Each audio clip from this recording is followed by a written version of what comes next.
halachas from the Rabbi Hertz, who will give some practical questions and instructions. And in general, just to summarize, Rabbi Posner gives some clarity, a little more in Hashkachas. As always, the Rabbanim are available for questions. We have a number, Rabbi Hertz and Rabbi Posner. That's what I do when I have a question. Okay. Rabbi Markowitz, Rabbi Posner, not only for this lecture, but for ACRI. He does a lot of halachic things in the community the whole year round, and it's a service which benefits the broader Chabad community here in Chicago. Because when I end of Rabbi Posner's topic, I once was on a plane, I saw someone who looked a little bit of an important person eating food which looked questionable. So I asked him what basis he eating his food. He said there's so many other ways to be a little careful, and you use a little judgment when not. Maybe after this lecture you'll be more confused, less confused, but the point of it is there are questions to really, our proposal was a very good overview to explain what it is, and basically we can ask and figure out different shade. What I'm going to do now in a few moments is as follows. I have 20 basic questions in the kitchen. I can tell you that I was a Cholov, I tested in Smicha, some Bachrim, and and as much as you test again and again, when it comes to real shayla in the kitchen, you may know the halachas, but your mind freezes. I want to go through 20 basic points in the kitchen, and if I'll manage all 20, but we'll try to start. To explain, I'm using hands-on, not because everybody knows, doesn't need hands-on for this, it's very simple things, but it's a better way to remember the topics. Okay. This is a pot. I'm calling this a flation, so you know it's a flation. Interrupt me if you have any real questions on the topic, and we'll just quickly go through it. A flation pot this is called flour. Min Torah, we all know basar Cholov, meat and milk mixed together, eaten, cooked, pleasure, you can't give it to your maid, everyone knows that halacha, can't have a even question, can't own a restaurant which is not kosher, meat and milk, that's the shaila. Even to a dog, you can't give kosher, for a kosher animal, meaning a cow's meat with milk. For a dog, you can't have a you can't have pleasure, you can't cook, eat all these things you can't steam, cook, etc. The chiddush of Shabbat Cholov is that we know in our Torah, it's not only the midyan, not only the actual meat is a problem, but the keli, the vessel, becomes a problem. Meaning it could be a totally sterilized keli, it could be in a plant which cleans 100% your house. This pot's clean, right? It's a clean pot, right? But it was used in meat. Within 24 hours, this pot now is called meat. Meaning it's called flation. Flation means the pot is called meat. What's the simple halacha? If you put milk inside this pot, what's the story? You have now a mixture of meat and milk. If it's cold, it's okay.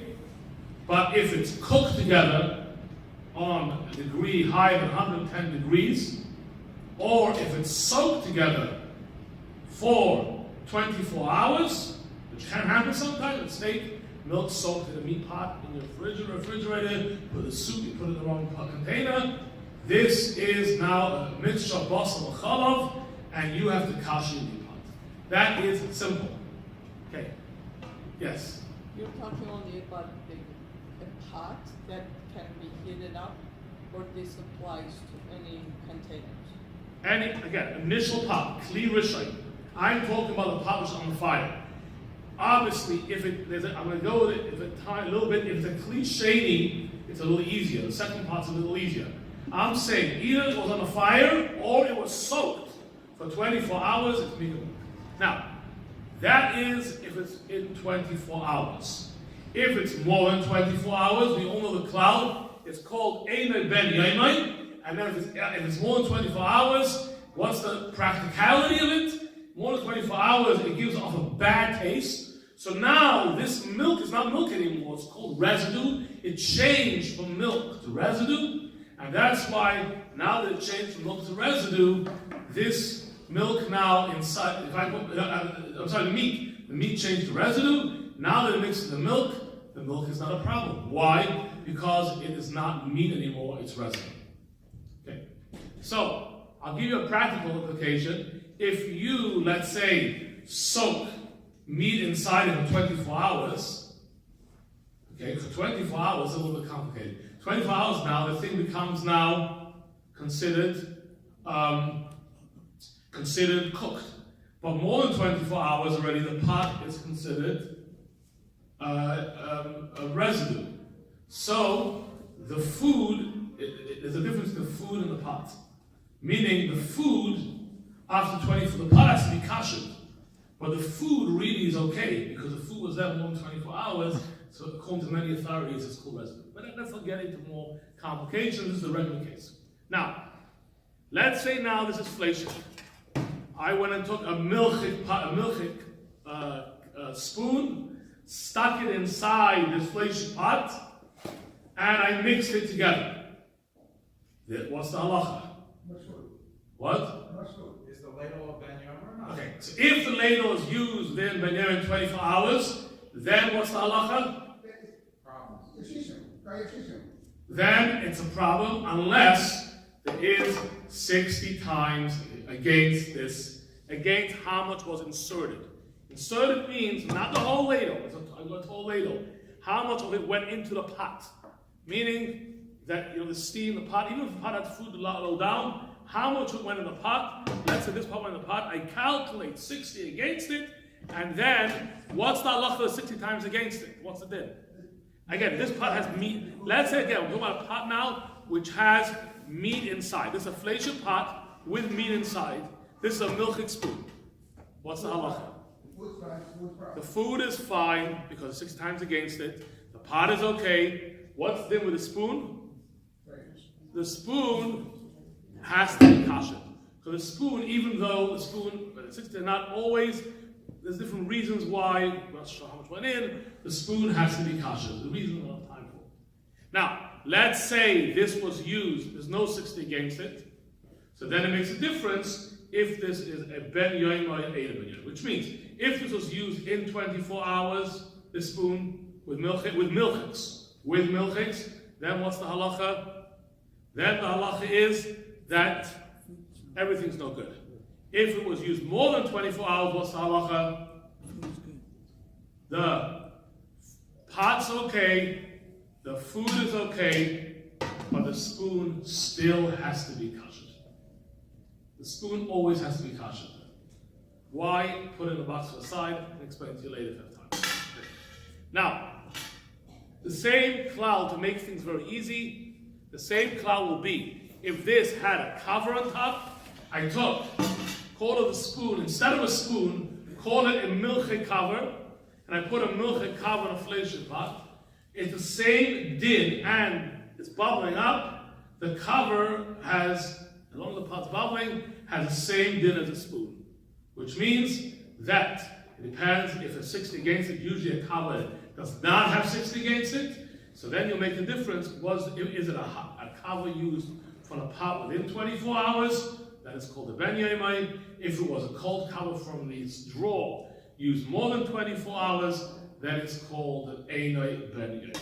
It's called more than 24 hours. 60 is against the mass of the cover, not the residue that... Against the mass of the cover. The reason for that is that we don't know how much absorbed in the cover. So that's why we always take on that we always calculate against the mass of the cover. That's the way it works now. What? Volume, more correct. Yeah. But you always calculate. I can explain that also afterwards. If you want to understand the math of it, that's the now. If you're not sure if it was used in 24 hours or not, you're not sure, and this is a very common thing, you have a spoon mixed in, a child. Let me explain. Every kitchen does not have shilas, is not a kosher kitchen. Because if you don't have shilas, that means there's no errors. There has to be sometimes some error, especially families, especially guests, There are errors in the kitchen called the rock errors. So that's why these halachas are very, okay, so if you're not sure, the halacha is stam, kelim, einam, bnei yaiman. Regular kelim are considered not bnei yaiman. And that's why we always consider it that it is more than 24 hours. And if you don't know, if you know, you know. If you don't know, if you don't know, you're not sure you don't know, you're not sure, that's fine. Okay, that's now. Let's say this pot had inside, okay, macaroni. You see, I'm putting now, get to my macaroni. I'll show you. This is parrot, okay? It has macaroni inside. Now, it's a inflation pot. Inflation pot, which has macaroni inside.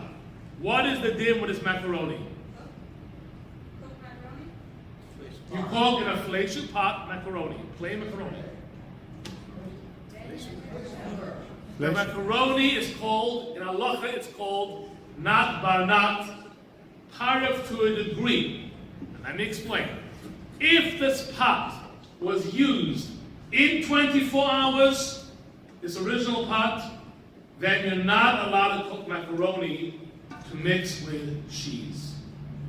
But if it was cooked in more than, if the pot was not used in 24 hours, you can cook the macaroni, I'm sorry. If it was cooked, you can't mix the macaroni with cheese, because this macaroni is not banat. But if you mixed it with cheese already, if you mix the macaroni with cheese, then the macaroni is okay, because this pot is not, it's called nabla. The meat goes into the pot goes into the macaroni, and now the cheese you cannot put in the pot. You put the macaroni in a different plate, you can mix it with cheese.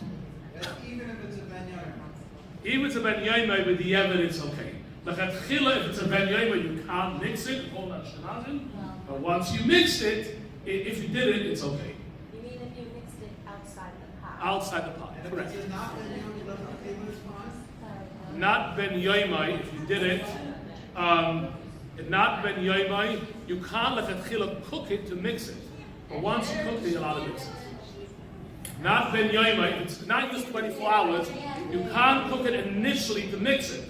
But once you cooked it, you're allowed to mix it. Okay, let me do another case. Now, one more item.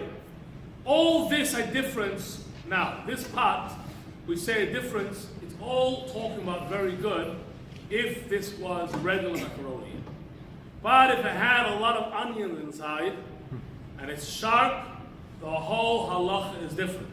Because sharp takes out the residue from the walls, the charif, mashpich, the shvach. And if it's sharp, then it's a whole different halacha. And then if you mix it, you have a whole different shaila, then it's not mutar. It's only good, only works if it's bland. If it's sharp, the halacha is different, and then you are mashpich, the shvach, and this whole halacha is different, and then the macaroni is not good. What does sharp mean? Sharp means you can taste that it's sharp. It doesn't mean one little onion in a whole container. It doesn't mean a few onions. It means there's a whole bunch of onions mixed together in the container, which consider it make it called sharp. That you taste as sharp. What? Radishes, spicy foods. Some places, many are called lemons, sour apples, garlic. Salt? Salt, no. Salt is a different halacha. Salt is what? Correct. The onion, if you take it, after a while, when it's cooked, it gets bland. Garlic also. But while it's raw, it's sharp. Taste an onion when it's cooked, it's bland already. It has to taste sharp. It's not only a Kabbalah, it's a practical halacha that sharp draws out the food.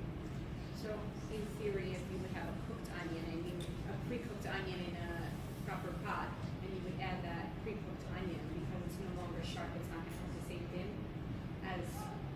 No, it's not a sharp. It's fine. And let me go to shop a few minutes quickly. Common shilas. Common problem in the kitchen. There's a fleischer knife. I cut the onion now. This is the onion I'm cutting, right? This onion now, it's very unique din by a knife. By a knife with sharp. This onion now becomes fleishik. Now, the fleishik of the onion, interesting, becomes not only where you cut. Most things I cut something, I can peel off around it, or by fruit, I can grate it off, and it's fine. Can they clip off, or can they grate up, and it's fine. You can buy from the store watermelon, which is cut with a knife, take off the layer on top. An onion is sharp, it's different. This onion becomes now fleishik.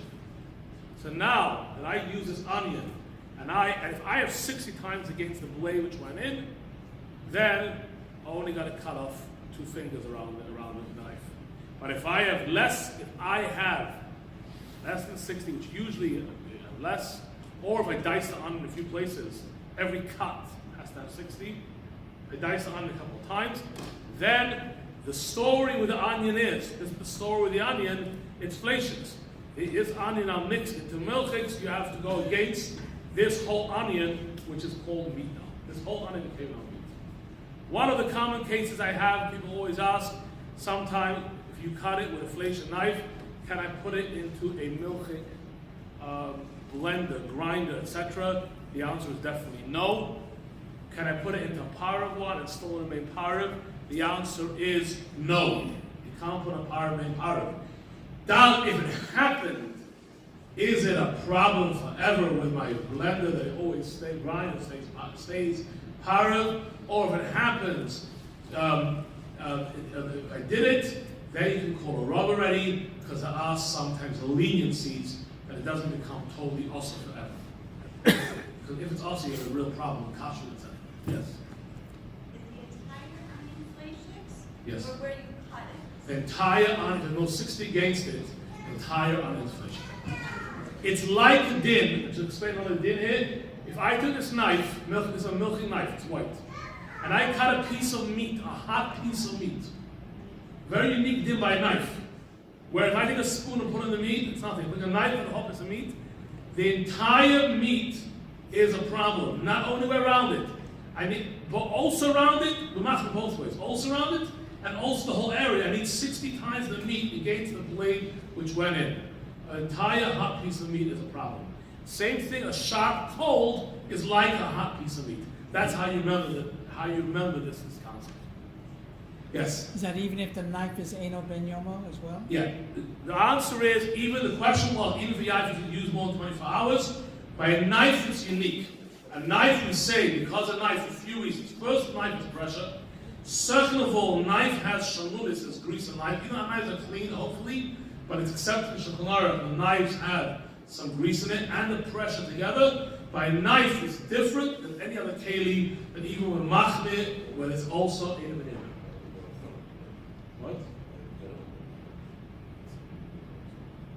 With machne. No, by a knife we are machne. By a hot piece of meat. By a hot piece of meat, or by a shot, the same way even in Yes. If you use a carved knife and it's cutting an onion, you're cutting that onion on either a fleischer cutting board or a milk cutting board or another plate. Is there a problem with that? With the knife cutting? Okay, let me say as follows. When you cut an onion with a power knife on a fleischer board, the onion becomes fleischer. The board also makes the onion fleischer. That is why you can, in a big shiloh, get a milky knife and a fleischer cutting board with the onion. You throw out the onion and do that. Vice versa, the fleischer knife, 1 second, the board becomes fleischer, that board becomes fleischer. What about the carved knife? So the knife does not become problematic. It doesn't go so far to make the knife problematic that it actually, the board travels to the onion to the knife. The knife is okay, but the onion is the onion is fleischer. How does the board become fleischiks unless you actually cut more than half an inch on a board or Again, understand. Again. You had a fleischer board and a power of knife. You cut an onion, the onion becomes fleischer. Oh, how did the board become fleischer? Because that board was washed with other dishes in hot water temperature. So I have time to explain the dishwashing question. The cloud nowadays is washed in intense heat. That's one of the big shots you find dishes. I don't know if I'll get that. That's a big problem. With boiling hot water washed together, so the board doesn't become fleishik. I'm saying it doesn't become fleishik. Right? B, you've cut meat on that board, or you've cut cheese on that board. That board now has become fleishik. If you cut a fleishik knife with onion on a part of the counter becomes fleishik. If you cut a fleishik knife on a part of the counter, the answer is generally not. In our cases, yes. Why doesn't the knife become fleishik if it hits and cuts like the fleishik board? You have a What? hard knife, cutting the onion. I understand the transferring system.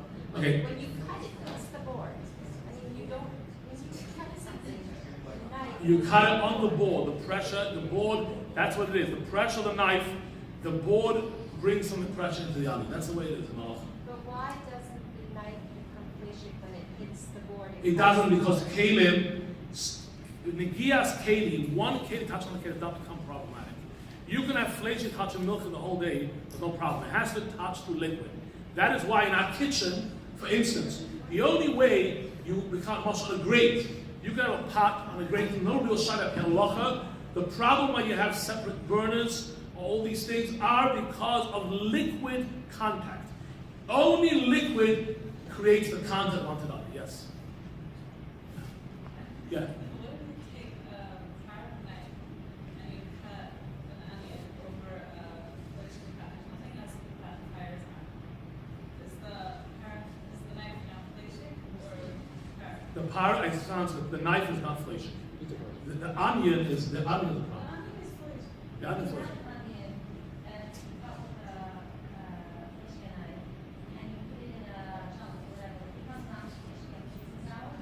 It becomes fleishik. Now, you don't have to wait. Let me say as follows.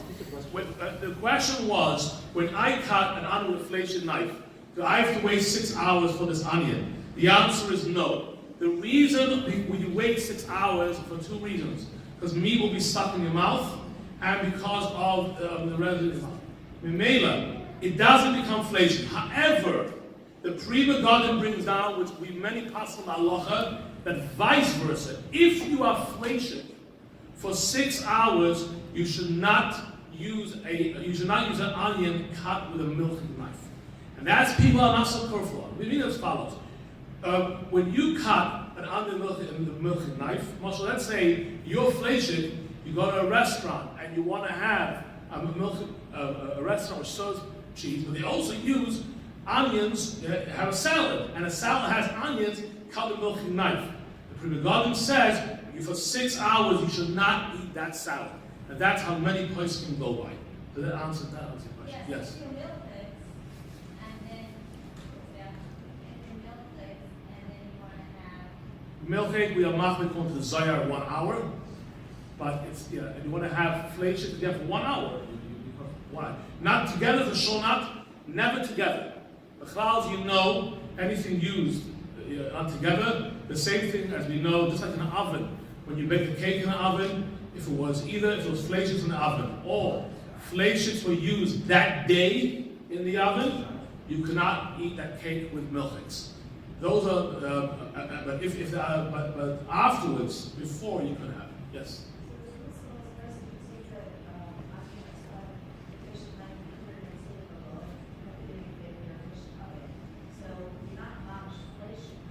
You are not fleishik, no. You're only fleishik to eat meat or something eaten with meat together. Meaning, if you have, let's say, a dinner, and you have potatoes and meat next to each other, then you are fleishik. You're not fleishik by having a kugel cut with a knife in a fleishik oven. That does not make you fleishik to wait 6 hours. You cannot eat with milk together, but you're not fleishik. Okay, a few common questions also. People always ask me, is the same oven? Erev Shabbos, you don't have enough time. You want to bake your fish and your meat together. I just mentioned quickly a few things. Time allows. You want to.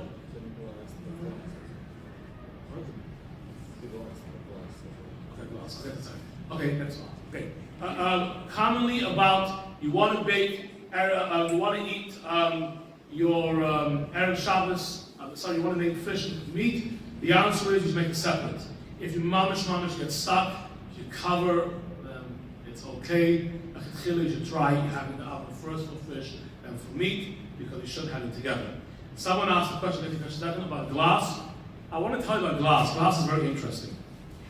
There's a massive machlokes in Hilchos Pesach between the Ramah and the Bris Yosef. And there are two extremes. If you have an halacha, two extremes, these are two extremes.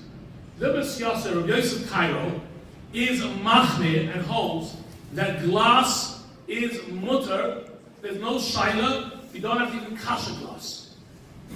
The Ramah holds on Pesach that glass, you cannot even, not only it's not mutar, you cannot kosher glass. There's two extremes to Mecham Ramah. Now, the machlokes is only in Hilchos Pesach. It's not the whole year round. That is why many people kosher glass the whole year round. I know, if you're going to a hotel and you're drinking cold cup glass, there's no shayla, it's cold, it's temporary, it's okay. Many kosher glass, as long as the glass won't break the whole year round.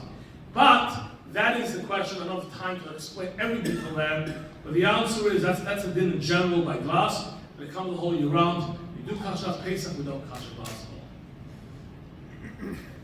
at all. Just to end two more quick things, and then I'll take questions at the end. I just wanted to say also, okay, I think we should stop here.